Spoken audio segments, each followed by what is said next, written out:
J'ai mis une table avec des outils. Il y a des seaux sous la voiture. Qu'est-ce que j'ai bien pu faire? Voyons voir.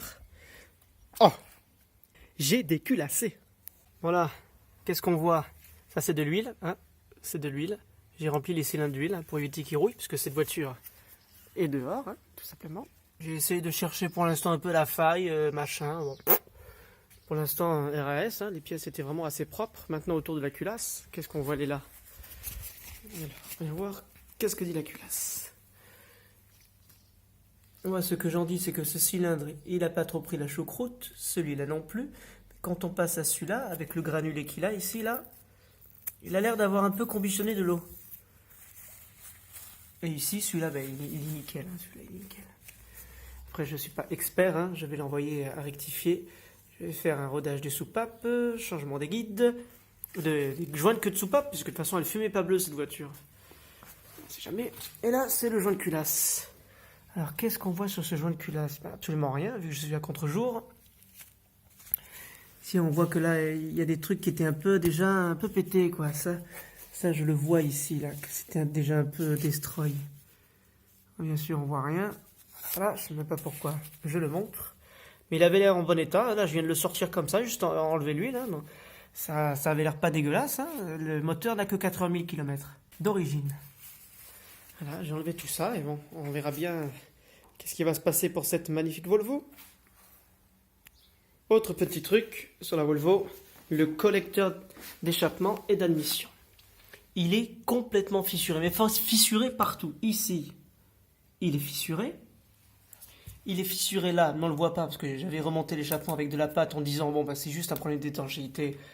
Et non, en fait c'est une fissure. Et il est aussi fissuré, est-ce qu'on le voit là? Voilà, là j'ai mis la dose de pâte.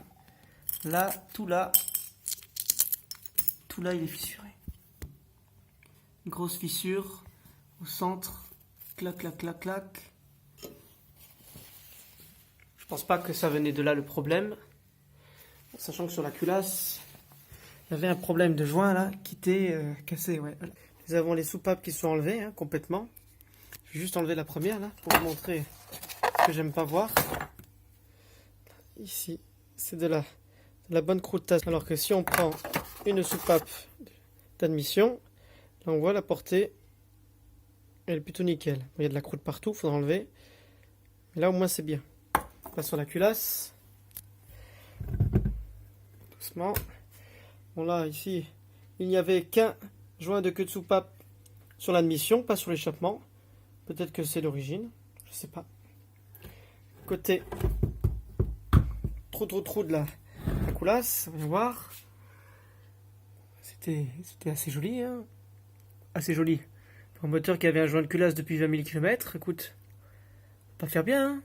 Pas faire mieux. J'ai posé un règle dessus, de là à là. Et ici, on peut passer une feuille de cigarette. Là. Je pense qu'il y a 0,2 mm peut-être dans le sac. Ce qui fait que quand ça chauffait, ça faisait une sacrée banane. Et l'eau, elle s'infiltrait par ici, sur le cylindre numéro 3. Le cylindre côté habitacle. Et là, c'est le côté pompe. Déjà, je démontais la pompe. Et voilà pourquoi j'avais peut-être un joint de culasse. Et puis de toute façon, il était temps de s'occuper de ce moteur. C'est la pompe à eau. On pourrait se dire, oui, elle est peut-être foutue. C'est peut-être elle qui avait pas... Il y a un peu souci. Alors je retourne et là je vois, oh, déjà aucun bruit, aucun jeu. Les ailettes, de toute façon c'est de la fonte, hein. Elles sont là en entière. C'était super bien étanche. Il n'y avait aucun trou. De toute façon on voit, c'est super propre. Normalement il y a de la croûte partout. Là il n'y a rien, il n'y a pas de croûte, il n'y a rien. Là de ce côté, c'était super propre. Même dans la culasse, c'était super propre. Alors il suffit juste de remettre des nouveaux joints, changer le joint de culasse après. Rectification de la culasse, rodage soupape, des trucs comme ça. Et elle sera prête à monter. On voit bien que j'ai bien essayé de nettoyer les soupapes à fond la caisse. On voit bien qu'elles sont un peu piquées quand même. Hein. On voit des micro-liaisons. Ah, ça c'est admission, la plus grande. Ah, il y a un échappement pour voir. Là, il y a du travail à faire. Hein. Là, à voir si c'est récupérable ou pas. Autofocus de ces morts. Et là, il reste 2 soupapes à nettoyer. Celles-là, elles sont crasseuses. Hein. On peut voir que celles-là, elles ont de la saleté tout plein. Elles sont dégueulasses. La croutasse, là où il faut. On enlève ça, on essaie de faire un rodage soupape et on verra ce que ça donne, vu que la culasse est à rectifier actuellement. Et voilà, la petite culasse est sortie de rectification. Moins 18 mm. Là, c'était en contact. Et là, il y avait 18 mm, moins 0,18 mm dans le sac. Je sais pas si c'est une valeur impressionnante. En tout cas, ça veut dire que ça faisait une belle banane. Et l'eau peut s'infiltrer, vu qu'il y a beaucoup de pression. Moi, j'aurais juste à nettoyer un peu la culasse. Ça fait le rodage rapide, parce que c'est juste une Volvo avec un bon moteur Renault. Il faut que ça roule pour le moindre coût, pour celle-ci en tout cas. Petit check-up sur le collecteur de la Volvo, qui était percé, plutôt fissuré disons. Donc là j'ai pris le poste à souder Parkside, attention, un premier prix, 50 balles. J'ai pris des baguettes pour la fonte et j'ai pris un chalumeau. Alors pourquoi faire? Le chalumeau va permettre de chauffer la fonte de façon à peu près uniforme. Je sais pas si on voit mais la pièce elle fume encore là. Elle fume encore la pièce. On chauffe. Essayez de chauffer globalement la zone, surtout la zone de soudure. Il faut vraiment que ce soit très très chaud. Je ne sais pas combien de degrés. J'ai fait ça au pif.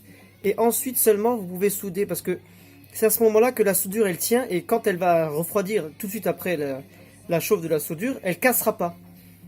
Et là on voit quand même que franchement ça a bien adhéré. Ça a bien fusionné. Bon là j'ai mis le paquet quand même pour que ce soit étanche.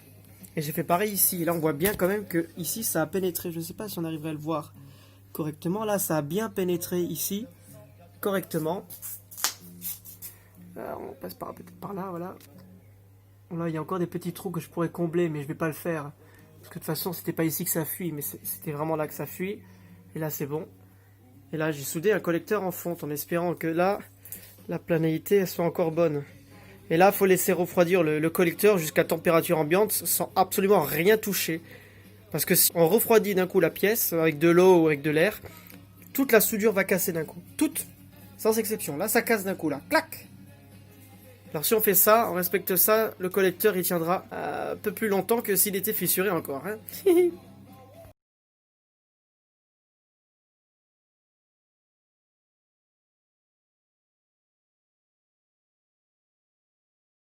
One week later. Petit retour sur la Volvo. Une semaine que j'ai mis de l'huile dans les cylindres. Alors, est-ce que l'huile est passée à travers la segmentation et donc la segmentation elle est foutue? Ou alors l'huile est encore là? Voyons voir, on va découvrir ça. Oui, c'est manouche, hein. D'accord, c'est manouche. Oh! Mais qu'est-ce que je vois? Il y a encore plein d'huile dedans là. Oh oui! Ça n'a pas bougé d'un iota. Qu'est-ce que ça veut dire ça? Est-ce que c'est dire que la segmentation est plutôt bonne? Que c'est pas trop de la merde? Ah, il restera à gratter tout ça et je pourrais reposer ma culasse.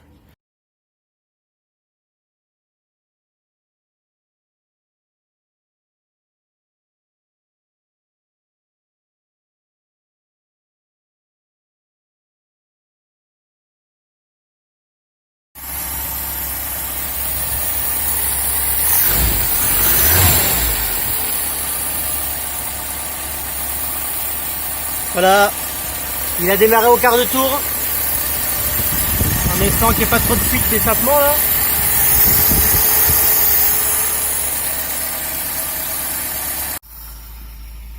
Alors, montage du joint de culasse, fail ou pas? Ah, on dirait que c'est le fail, hein. Putain de merde, hein. Petite conclusion sur cette Volvo et son changement de joint de culasse qui a été en fait un échec puisque la voiture continue de surchauffer malgré le fait qu'il y ait une culasse avec un joint neuf. Donc le problème vient d'ailleurs, soit c'est la rectification du bloc entier qui doit être faite, ou alors il y a de l'eau qui passe sous les chemises. Et là, par contre, c'est le démontage complet du moteur. Pourtant, il tourne si bien ce moteur. Il surchauffe encore, hein, j'ai dû enlever le thermostat. Pourtant, j'ai fait la purge de l'air correctement dans le moteur, hein, dans le bloc de chauffage également. Alors, qu'est-ce que je vais faire de cette voiture? Je crois que je vais la donner. Je vais la donner à quelqu'un. Puisque de toute façon, qui voudrait bien d'une variomatique? Il n'y a personne qui veut ça. Personne veut d'une variomatique. En plus, une Volvo. Pour handicapés. Alors, si quelqu'un la veut, elle est gratuite. Mais le moteur est HS. Il est à remplacer. Alors, non, HS, je dirais pas. Finalement, peut-être que la culasse est fissurée à un endroit et par dilatation, l'eau pénètre en petite quantité et ça permet de surchauffer. Alors, peut-être que je vais très vite en besogne, c'est sûr. Le moteur, il n'est pas foutu, il fonctionne, il a une petite tendance à consommer de l'eau par très forte chaleur et à surchauffer par très forte chaleur. Mais vu que cette voiture est chez mes parents, qu'elle prend beaucoup de place, que j'ai pas vraiment le temps de m'en occuper, je préfère la donner à un ami qui est lui-même fou de Volvo 343. Hein. Et il y a des gens qui sont fans de Volvo Variomatic. C'est bizarre, mais ça existe, il semblerait. Et vous allez voir tout de suite qu'il est très content de l'avoir, celle-ci. Enfin, s'il veut continuer à rouler comme ça, il peut. Hein. S'il remet de l'huile liquide tout le temps, il peut rouler toute distance, hein, ça c'est clair. Hein. Alors, le nouvel acquéreur de la Volvo, il va bien? Il a une Volvo gratos. Bah ouais, il est content? Bah ouais. Ah ouais, elle est belle, hein? Nickel. Voilà. Ah, tu l'échanges contre la MX? Ah, c'est pas... Ah, bah très très bien, merci, hein. C'est très gentil, hein. Avec plaisir. Avec plaisir, alors, hein. Tu la gares là, hein.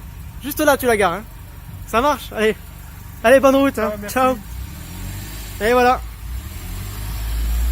Une bonne chose de faite. C'est ainsi que s'achève l'épisode sur la Volvo, hein, juste devant mon PC, en train de monter de monter la vidéo. Elle est toujours en surchauffe, mais le mec va bien s'en occuper. Il est très gentil, il adore les voitures anciennes, notamment celle-ci, la Variomatic. Il n'y a pas de doute, je pense qu'il va bien s'en occuper. En plus, quand on donne une voiture, je pense que la personne qui la reçoit doit être très très contente. Ça, c'est un geste qui est de plus en plus rare de nos jours. Voire, ça n'existe plus, personne ne donne de voiture. Oui, ça a coûté de l'argent à l'achat. Oui, j'ai mis des frais dedans. Il y avait 4 pneus neufs neige. Il y avait aussi l'échappement que j'ai fait. J'ai donc fait la culasse également. Et en plus, quand il est arrivé pour aller prendre la voiture, il m'a surpris en train de la nettoyer dedans avec l'aspirateur. Bon, et peut-être que j'en fais trop. Et peut-être que je suis un peu trop con. N'empêche, au moins je sais que mes voitures, elles partent entre de bonnes mains. Au moins ça m'a permis de me faire un peu plaisir. Faire un changement de joint de culasse sur cette voiture est un régal. C'est extrêmement facile. Il n'y a aucune difficulté, aucun problème d'accès. En espérant que ce petit épisode vous a plu. J'espère trouver du temps pour faire plus de vidéos sur d'autres de mes voitures que j'ai toujours pas présentées. Et encore, il y en a un paquet quand même.